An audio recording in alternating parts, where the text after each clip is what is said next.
जहाँ तक आपकी पत्रिका के माध्यम से हम देख पा रहे हैं, हम आपको ज़रूर बता देंगे कि यहाँ पर आपकी पत्रिका धनु लगन की पत्रिका है और इसमें दशा इस समय चल रही है बृहस्पति की, और बृहस्पति में इस समय अंतर है बृहस्पति का ही, माफ़ कीजिएगा, शनि का अंतर आ चुका है। अब शनि के अंतर में ये स्थिति हम देख रहे हैं कि शनि यहाँ पर बैठे हैं चतुर्थ भाव में, जरूर कष्टकारी है, थोड़े से आपके लिए छाती के रोग जो हैं आपको सताएंगे क्योंकि चतुर्थ में बैठा हुआ है। बृहस्पति अपनी शत्रु राशि में बैठे हुए हैं, निश्चित तौर पर यह भी पूर्ण फल नहीं देते। तो कष्टों का समय है, ये मृत्यु का समय नहीं है। यहाँ मृत्यु तुल्य कष्ट वाली बात नहीं कही जा सकती, सिर्फ कष्ट कहे जा सकते हैं। पर मित्रों, एक चीज़ और कहूँगा, दुख कभी अकेले नहीं आते, दुख हमेशा भीड़ के साथ आते हैं। कभी भी किसी व्यक्ति के पास एक दुख नहीं आता, उसके पास दुखों की भीड़ चल के आती है, या कह लीजिए वो टोली चल के आती है। सुख हमेशा अकेला आता है। और यहाँ ध्यान रखिए, अगर किसी व्यक्ति के साथ कोई भी दुख हुआ है तो निश्चित तौर पर उसको 10 दुख और लगेंगे। भगवान ना करे किसी व्यक्ति के साथ ऐसी परिस्थिति हो कि मान लीजिए किसी व्यक्ति की टांग टूट गई है, अब ये यही कहेंगे एक दुख है, टांग टूट गई है, पर उस व्यक्ति से जाके पूछिए, उसको 100 दुख नज़र आएंगे। ना वो चल पा रहा है, ना वो शौचालय जा पाता है, वो ना नहा पाता है ढंग से, ना वो अब अपने कार्य पे जा पाता है, हर काम के लिए मुताज हो गया है, पानी का गिलास भी चाहिए तो वो किसी से मांगता है। तो ये अब क्या हो गया, अब उसे लगता है कि मैं तो बिल्कुल गुलाम हो गया, या कह लीजिए अपाहिज हो गया हूँ। अब वो एक दुख 100 दुखों के बराबर हो गया। अब वो क्या कहता है, अरे इससे अच्छा हाथ टूट गया होता, मैं चल तो पाता। और जिसका हाथ टूटा है उससे जाके पूछिए वो क्या कहता है।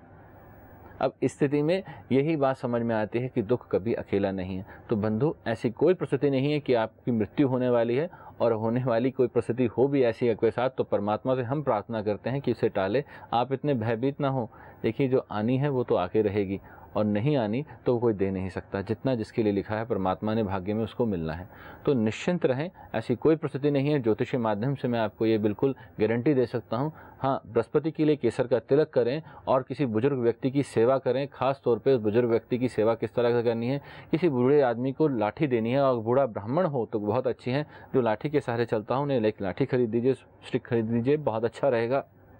और शनि के लिए बहुत सरलतम उपाय, यहाँ पर चप्पलें या जूते कोई भी आप चीज़ दान कर सकते हैं जो आपकी श्रद्धा हो, और अगर कर सकें तो बहुत अच्छा होगा। एक छाता लेकर शनिवार को काले रंग का किसी बुजुर्ग व्यक्ति को दान कर दीजिएगा।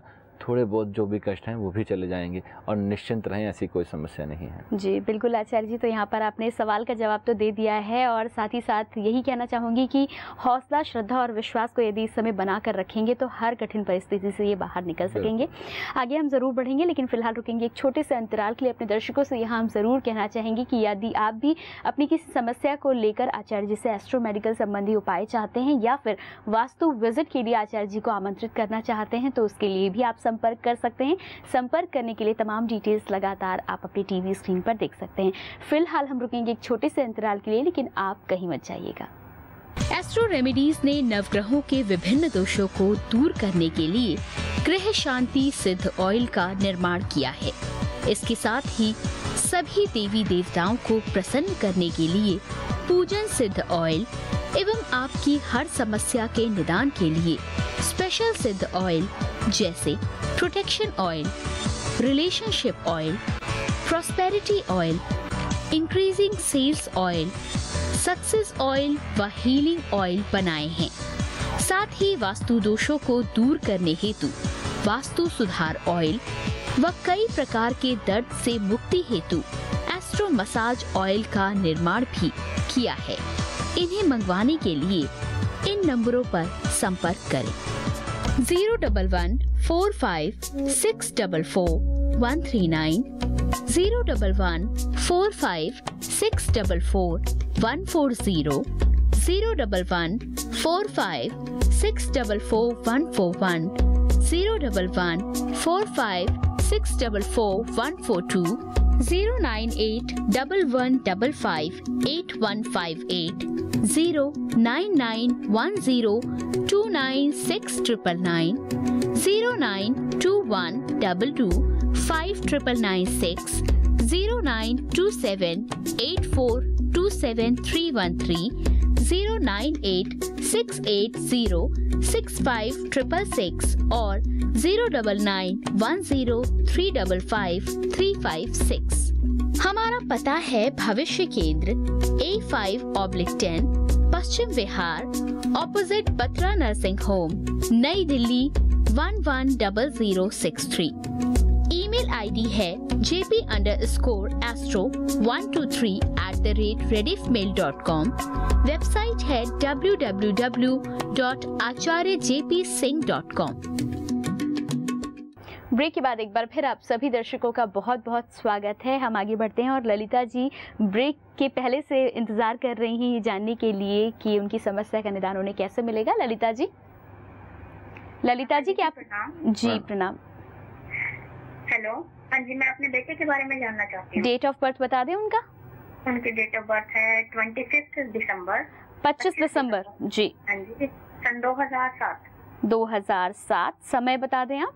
समय 10:14 रात का। 10:14 रात्रि का। और जन्म स्थान कहाँ का है? जन्म स्थान हिसार, हरियाणा का। हिसार का। क्या जानना चाहती हैं बेटे के बारे में? इसके बारे में ये जानना चाहती हूँ कि इसकी पढ़ाई कैसी रहेगी और कौन से करियर के लिए मैं इसे अभी से तैयार करूँ जी और ये अपने माता पिता के लिए कैसा रहेगा। जी बिल्कुल आचार्य जी, 5 साल का अभी बेटा है इनका। 10:14 रात्रि का समय है और हिसार का जन्म है 25 दिसंबर 2007।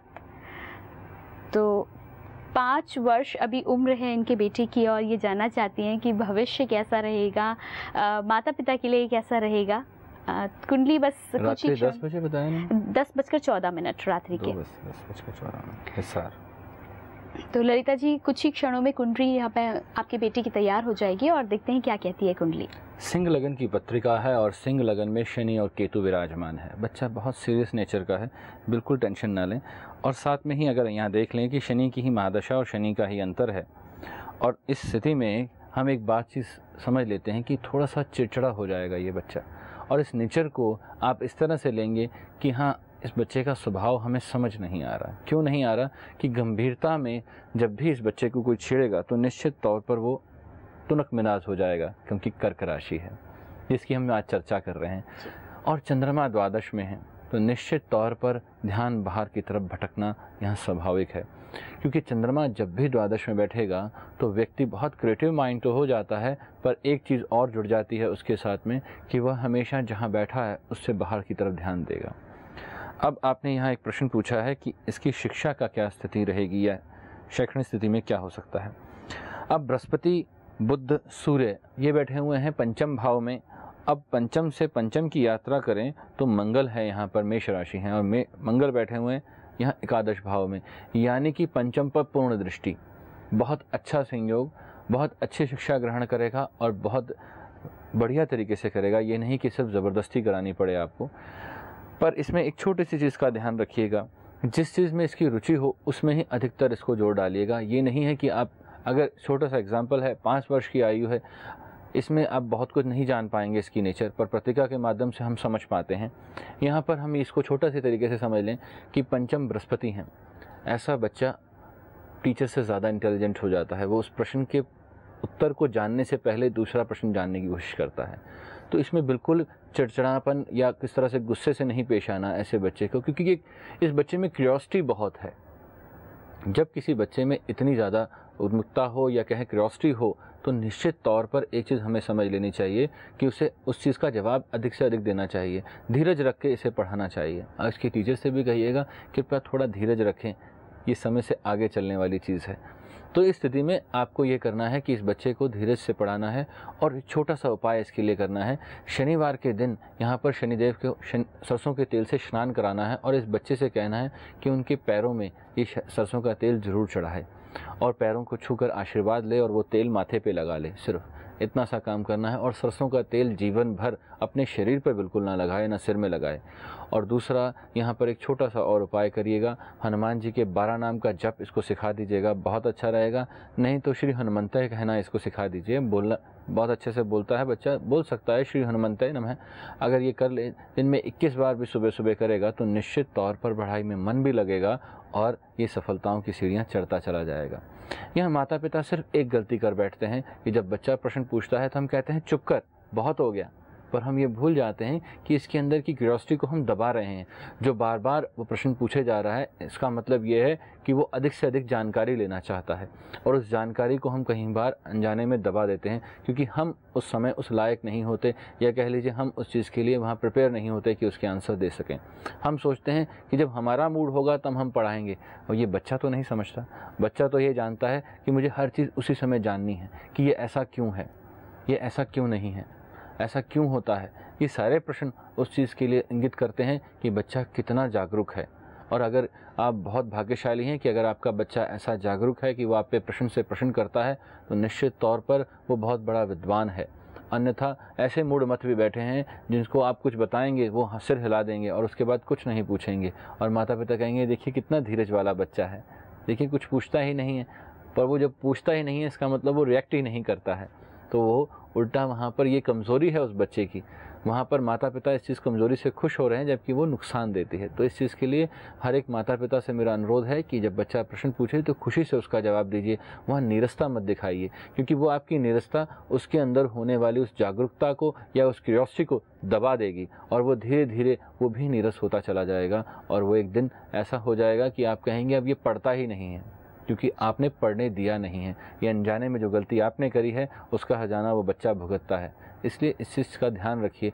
और कर्क राशि, यहाँ जैसे उस बच्चे की कर्क राशि है, तो कर्क राशि का तो स्वभाव है प्रश्न पे प्रश्न करना, क्यूरियोसिटी रखना, क्योंकि चंचलता इतनी अधिक है, वो क्रिएटिव माइंड है, उसने सब कुछ जान लेना है। तो इस तरह अगर आपके बच्चे की भी कर्क राशि है और वो इस तरह क्रिएटिव है, तो डेफिनेटली आप इस चीज़ के लिए प्रिपेयर रहिएगा कि वो आपसे प्रश्न पे प्रश्न पूछेगा, और अगर वो पूछता है तो बिल्कुल नीरस मत होइए, बिल्कुल उखड़िए मत, प्यार से उसको जवाब दीजिए। और अगर आपके पास समय नहीं है तो उसे कहिए बेटा हम अभी आपको बताते हैं, ये काम अपना कंप्लीट कर लें, फिर आपसे बात करते हैं। अदरवाइज़ आपने उसको वहाँ रोक दिया तो डेफिनेटली वो वहाँ से नीचे जाएगा, ऊपर नहीं आएगा। तो ये छोटी छोटी चीज़ें, ये बारीकियाँ जीवन में बहुत लाभ देती हैं अगर हम इनका ध्यान दे लें, अन्यथा हम अपने बच्चे को भी ख़राब करते हैं और साथ में अपने लिए भी परेशानियाँ खड़ी करते हैं। इन चीज़ों का ध्यान दीजिए। जी बिल्कुल आचार्य जी, तो यहाँ पर उपाय आपने दे दिया है, और इसी के साथ हमारे आज के कार्यक्रम को हमें भी यहीं विराम देना होगा, क्योंकि समय ने हमें इशारा कर दिया है। अपने दर्शकों से हम ज़रूर कहना चाहेंगे कि आप भी यदि अपने जीवन के बारे में अधिक जानकारी चाहते हैं तो आप वेबसाइट पर जाकर अधिक जानकारी प्राप्त कर सकते हैं। हमारी वेबसाइट है www.acharyjpsinghji.com। इसके साथ ही कहीं ना कहीं यदि आपने एपिसोड मिस कर दिया है तो आप उसे भी यूट्यूब के माध्यम से देख सकते हैं। आपको बस टाइप करना है आचार्य JP सिंह जी, और आप आचार्य जी को सुन सकते हैं, ज्ञान की प्राप्ति कर सकते हैं। साथ ही साथ आपके लिए आचार्य जी ने बहुत सारे ऐसे स्पेशल सिद्ध ऑयल बनाए हैं जिसके माध्यम से आप अपने जीवन को बदल सकते हैं। उन्हें मंगवाने के लिए भी डिटेल्स आपकी टीवी स्क्रीन पर। आचार्य जी आज के कार्यक्रम में तो इतना ही, लेकिन कल के कार्यक्रम में एक नई चर्चा के साथ आपसे फिर से मिलेंगे। स्टूडियो में आने के लिए आपका बहुत बहुत धन्यवाद। नमस्कार। एस्ट्रो रेमेडीज ने नवग्रहों के विभिन्न दोषों को दूर करने के लिए ग्रह शांति सिद्ध ऑयल का निर्माण किया है। इसके साथ ही सभी देवी देवताओं को प्रसन्न करने के लिए पूजन सिद्ध ऑयल एवं आपकी हर समस्या के निदान के लिए स्पेशल सिद्ध ऑयल जैसे protection oil, relationship oil, prosperity oil, increasing sales oil, success oil व हीलिंग ऑयल बनाए हैं। साथ ही वास्तु दोषों को दूर करने हेतु वास्तु सुधार ऑयल व कई प्रकार के दर्द से मुक्ति हेतु एस्ट्रो मसाज ऑयल का निर्माण भी किया है। इन्हें मंगवाने के लिए इन नंबरों पर संपर्क करें 01145644139, 01145644140, 01145644141, 01145644142, 09811558158, 09910296999, 09212259996, 09278427313, 09868065666 और 09910355356। हमारा पता है भविष्य केंद्र A5/10 Paschim Vihar opposite Batra nursing home, नई दिल्ली 110063। ईमेल आईडी है jp_astro123@rediffmail.com। वेबसाइट है www.acharyajpsingh.com।